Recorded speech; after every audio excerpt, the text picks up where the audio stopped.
To this week's episode of 180 and 180.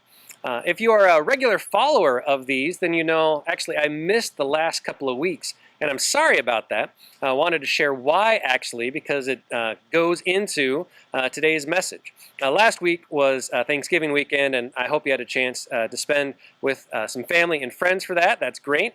But the 2 weeks before that, I was actually in France, Marseille, France, as part of a mission trip from my church. It was a great experience, had just a wonderful time. Would love to talk more about that. But that is kind of one of those things. If you've gone to a foreign country and then come back, or you've talked to people that have done that, you know, oftentimes people will have this attitude about how things were so much better over there as opposed to how they are over here. I think, been that person in the past, I will admit, and I don't want to do that. The reality is I love America. I love where we live. I love the culture of America. There's a lot of great things about our culture that I think we don't get credit for here in the United States. But one of the joys of traveling abroad is we do get to see how other people do things. There are things for us to learn, not necessarily because it's better, but because, again, that is one of the great joys of a global community is we get to be reminded of some other neat practices that other people do.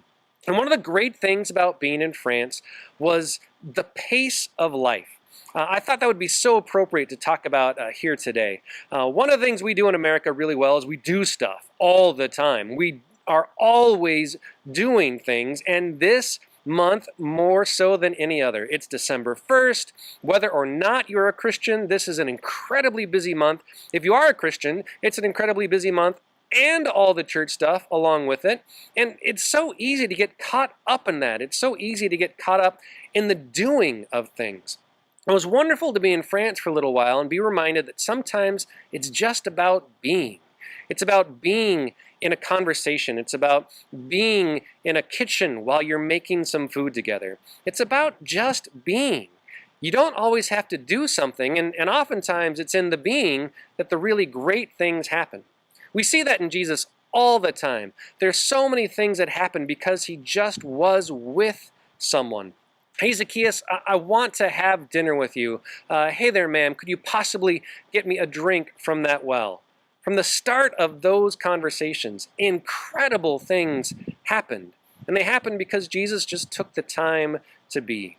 This very busy season ahead, when it's so tempting to have so many things going on in your life, make sure you're not always just doing stuff. Make sure you take time to be as well. A good lesson for us to learn from a lot of different cultures, and one that we can incorporate in our life. One other thing, the cheese, that was better in France.